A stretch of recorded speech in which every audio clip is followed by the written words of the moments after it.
بيان إلى الرأي العام صادر عن الملتقى السوري حول المؤامرة الدولية على القائد عبد الله أوجلان بتاريخ 14 من شباط 2023 في مدينة الحسكة، وإثر الدعوة التي وجهها حزب الاتحاد الديمقراطي بيدا لعقد الملتقى السوري حول المؤامرة الدولية على القائد أوجلان، الأسباب والدوافع، سبل التصدي وتحقيق الحرية الجسدية للقائد. حضر اللقاء أكثر من 150 من القوى والأحزاب والشخصيات السياسية الوطنية والحركات النسوية، وأيضا من الفعاليات المجتمعية من كافة المناطق السورية التي استطاعت الحضور في هذه الأوقات الصعبة التي تمر على سوريا وعموم منطقة الشرق الأوسط.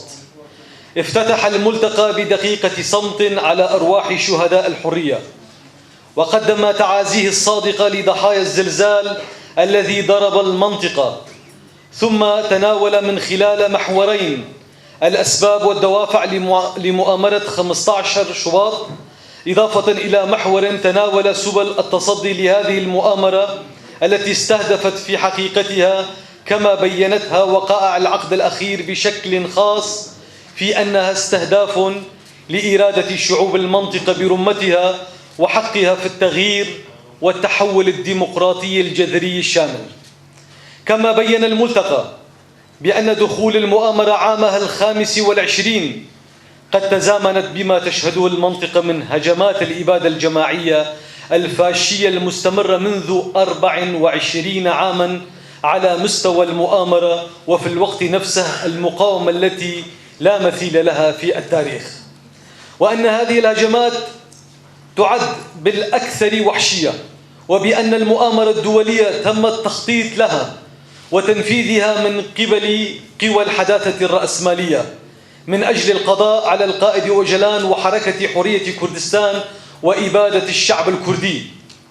ولقد ارتكبت هذه القوى جريمة كبرى ضد الإنسانية، وكانت نتيجة الحرب العالمية الثالثة التي أرادت النجاح فيها من خلال تحويل العالم إلى بحيرة دماء وإبقائه في ميزان الوحشية النووية، كما هو الحال في كافة مناطق الاضطراب في المنطقة والعالم، ومن خلال كل الأزمات البنيوية التي تمر بها المنطقة وصولا إلى أوكرانيا.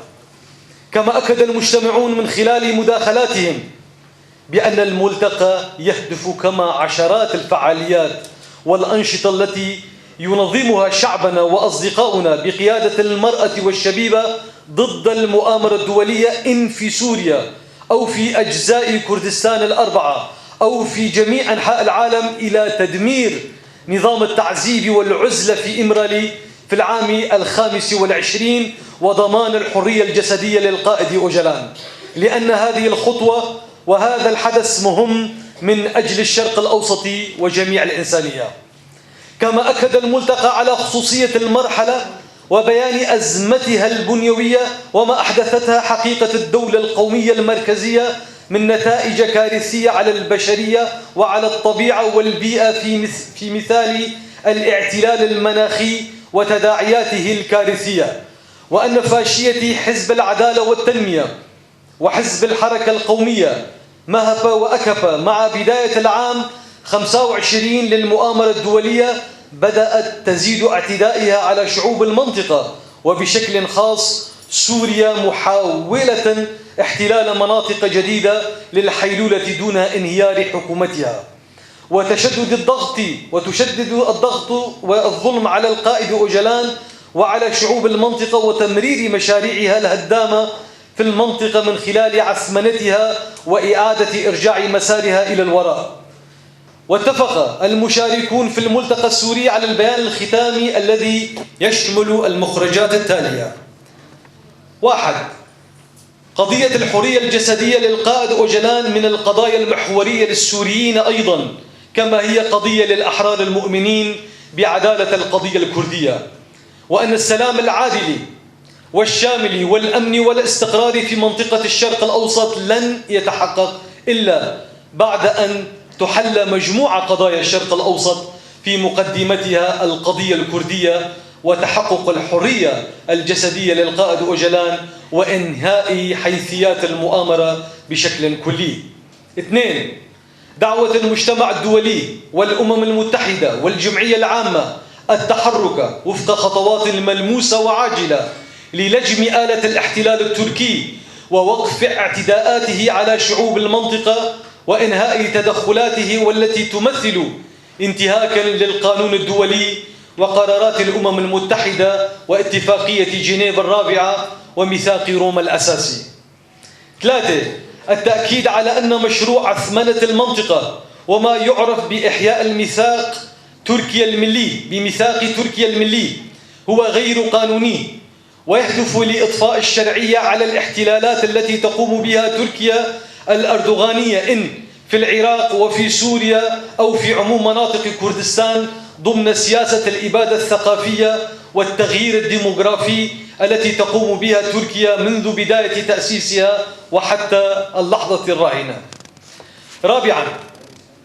العمل على وجه السرعة لفك العزلة المفروضة على القائد أوجلان وتحقيق الحرية الجسدية له التي تؤكدها مبادئ حقوق الإنسان العالمي وعموم العهود والمواثيق الدولية ذات الصلة.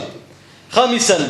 الاستفادة من الإمكانيات المتوفرة لطبع ونشر التراث الفكري للقائد على أوسع نطاق وترجمته إلى اللغات الأخرى وتأسيس وقف تراث أوجلان لمتابعة هذه الأنشطة من طبع وترجمة ونشر ومتابعة التحليلات والتعليقات الصادرة بحقها من جانب المفكرين والفلاسفة المعاصرين والقيام بترتيب وعقد الندوات والمنتديات الفكرية على المستوى العالمي لنقاش هذا التراث.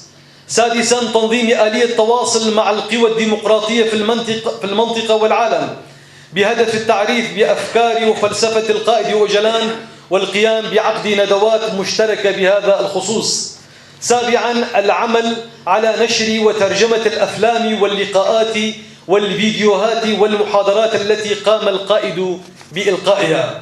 وفي نهاية الملتقى أكد المجتمعون بأنه ليس أمام شعوب المنطقة وبالأخص المكونات السورية سوى التكاتف والتعاضد لحل الأزمة السورية وفق القرار الدولي 2254 كي يكون العام 25 للنضال ضد المؤامرة عام الهزيمة المؤكدة لها وعام انهيار فاشية حزبي العدالة والتنمية والحركة القومية التي تحاول مواصلة المؤامرة وعام كسر نظام العزلة والتعذيب في إمرالي وضمان حرية القائد أوجلان الجسدية.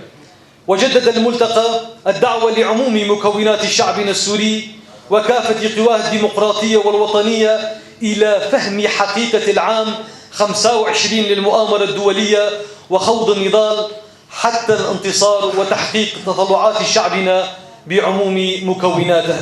14 من شباط في العام 2023 الملتقى السوري حول المؤامرة الدولية 15 شباط. وشكرا لكم جزيلا.